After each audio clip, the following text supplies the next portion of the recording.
Hello and welcome to this episode of Speak PR. My name is Jim James. Now imagine if crisis communications was easy. Imagine if COVID-19 and your children going back to school was not causing you masses of stress. And imagine if your kids felt 100% confident about returning to school, being in a bubble, having fun with their friends and studying. And although they were surrounded by this imminent threat, actually they felt that parents and their school were all completely in control. My view is that's possible. COVID-19 is just another crisis for us to manage. And on this podcast, I'm going to share ways that I've used with clients to manage crisis communications. And the key, it's all about preparation. On this podcast, I'm going to share with you over 25 years of experience of managing crisis communications for clients and give you a methodology that you can use for your organization during COVID. Crisis communications has really one very simple rule, and that is preparation. Preparation is the key for crisis management because during a crisis itself, the organization and the individuals that run the organization are probably going to be busy managing the crisis. They won't have time to sit back and think about and to author and prepare the content that's ready and necessary. Now, in my experience over 25 years of public relations, I've worked with a number of clients on crisis communications plans, and I'd like to share with you some of the procedures and outlines that you can use, but it's specifically because many of us are parents, or some of you may actually be running education establishments, then this podcast is really to give some guidance and some expertise, all with the aim of reducing anxiety for the parents, but also for the students, the children, but also for all the caregivers in the school, the people driving the school buses, the people working behind, for example, the canteen, the teachers themselves. There are a large number of stakeholders, and in our Speak PR program, we talk about the three different audiences for any communications. We talk about the internal, the partners, and the external. And in this case, really in schools and education, just as they are, for example, within companies, we're really talking to the internal and to the partners. The kids actually are the internal audience, and the rest of us, parents, teachers, drivers, canteen, administrators, we're really partners with the children, getting them through this. Now, in the UK, there is a lot of communication back and forwards between the government and schools around the protocols they've got to adopt. But one of the sort of stories and rumours circulating in the UK is about how parents will be fined if they don't send their children to school. Now, there are many frightened and anxious parents out there, especially those that have got children that might be vulnerable. So the question to answer is, how do we reassure all the different stakeholders as we go back to school? And this podcast, I'm going to share some of the tools that I've used with big companies to make them ready for a crisis. Now, COVID-19 is kind of a crisis that's happening, but we're managing. It's a crisis that has hit us all and has made us all change our lives. But now we're going back into the water, as it were. We need to be prepared for what happens if there's another attack. So the key really to the crisis communications, whether it's about COVID or anything else happening, is about thinking through the scenarios and thinking about the scenarios and the potential outcomes. And as I always say to my clients, crisis communications is really about continuity management. Continuity is what we're all really looking forward to. So crisis communications isn't necessarily about trying to solve the crisis. It's about trying to ensure there's continuity of operations so that the crisis doesn't become fatal. And we can do that in a number of different ways. First of all, we need to decide who the stakeholders are, and I've mentioned before, we've got, for example, parents, we've got the people in school and involved in making sure that school happens, and we've got the pupils themselves. Now, a few sort of various rules, but as education is taking place both in school and sometimes now within these bubbles, one of the key issues with crisis communications is about time. We need to have some protocols set up and some infrastructure set up that enables us to communicate within certain timeframes. Now, ideally, communication takes place within regular school hours as much as possible, because that's when people are expecting that communication. But what's also good, of course, is to ensure that people understand when communication might be sent out. So, for example, it's possible for a school to ensure that there would be a certain time of day when there will be an announcement that's an emergency.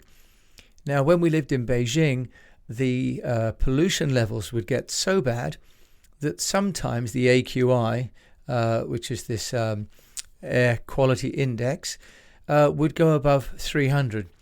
Now, if it was over 140, then people were not supposed to go to school. So what would happen is that the school set up a protocol that would say by 8 o'clock every morning, we would all get an announcement that school was cancelled or not. Now, the catchment area meant that people could get to school if they left home by 8 o'clock. So we'd all know that if at 8 o'clock we hadn't had an SMS from the school that school was taking place. So setting a time daily, or in the morning or at lunchtime or in the evening, when there's an agreed announcement pattern.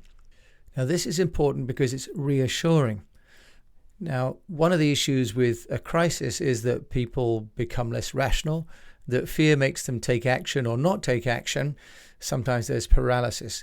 And a big part of crisis communication and continuity is to ensure that everybody continues to behave in a rational and calm way, because sometimes, as we've seen, for example, when there's a fire or a shooting, it's the panic that causes more damage than the actual problem itself. So once we've established a time of the day when everyone expects to receive some information, you can use a broadcast software for that, for example, or you can use email, of course, for that. But mobile is really the best platform because everybody's got a mobile phone and they may not be on their email.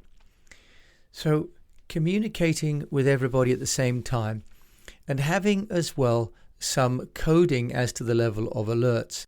Now, again, I'll come back to my experience in Beijing, where we would have a bright red, we'd have an amber, we would have a yellow and a green, and then a blue. So different AQI levels would have different colors. Now, this is useful for people that weren't familiar with the numbers, but also for the children who didn't necessarily understand all the numbers. They could understand on the displays, for example, on the school website, what the likelihood was of a good or a bad air day, but also they could then understand whether or not they were going to do indoor sport or outdoor sport, if they were going to play with their friends or not, if they need to wear masks or not. Now, there is a concept in the UK called the Digital Resilience Framework. This is a tool for organizations and policymakers to embed digital resilience into products and the education and the services. And I think this is a great toolkit and a great concept that organizations, frankly, can adopt as well. Because the next part of continuity is how to continue to serve the clients, how to continue to give children education if school cannot take place in the same way. So what happens if there's an outbreak, and I believe currently it's 2 children in one class or in a bubble, could lead to the shutdown of an entire school, for example. So how to tackle that? Well, if a school has a resilience framework, it already has some protocols about what happens next. Where do the children go to continue their studies? Is it online or is it in a separate microbubble? And then for the caregivers at school, do they know what is the phase 2 plan?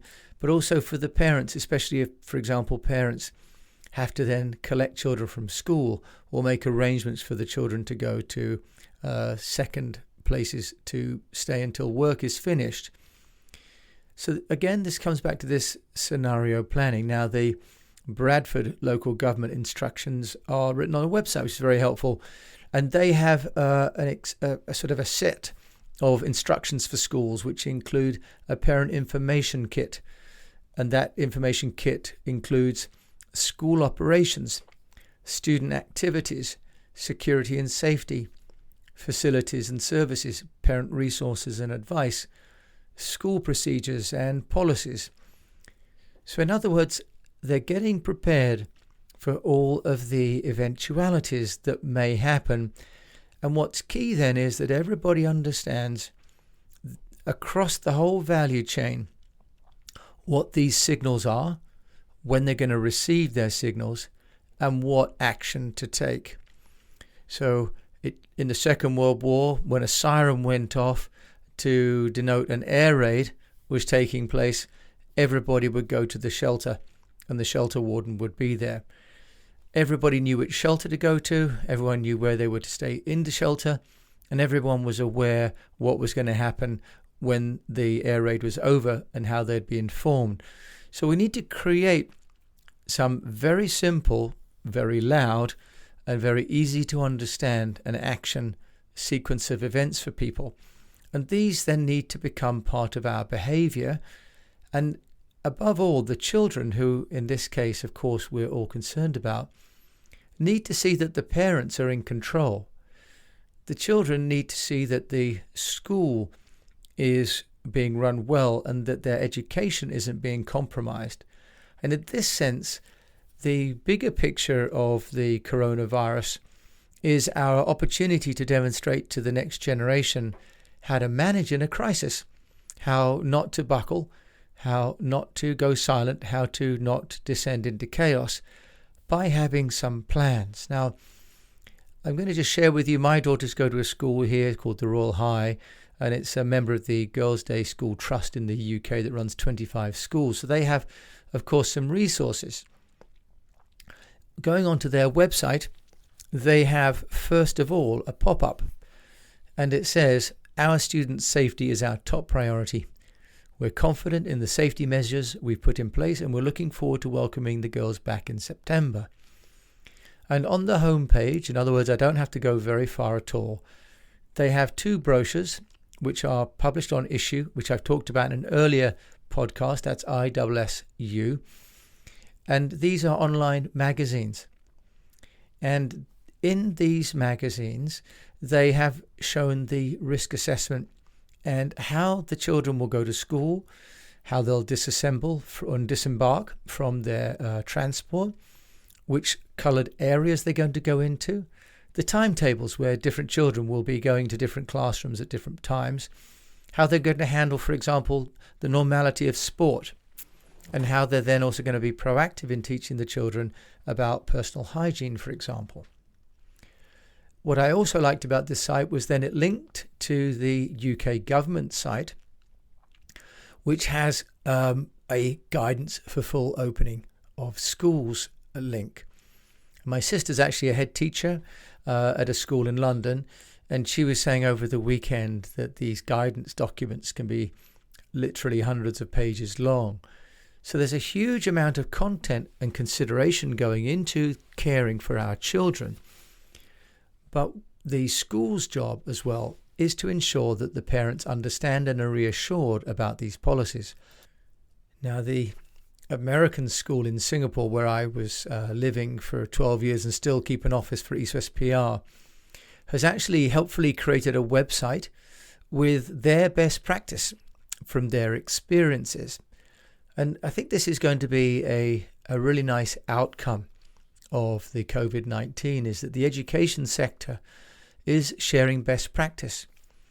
And in the American School of Singapore, they really talk about the need for preparedness.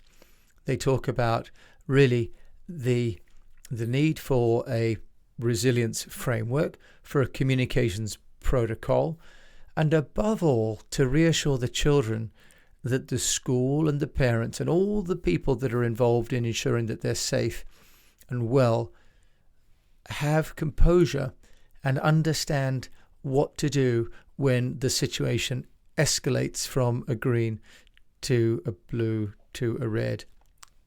So this podcast is about public relations. But as we all go back to school and we go and help our children go back to school, I think that it's an important topic to cover, because without a sense of peace of mind, none of the children will be happy, but also none of the community in which the children live will be happy. And it will mean that ultimately we can't get on with our own jobs because we are having to continue to rescue situations, and that is disruptive. So crisis communications is all about preparation. There is really no excuse now for COVID to be considered to be a crisis. COVID isn't a crisis anymore. It's a situation for us to all deal with.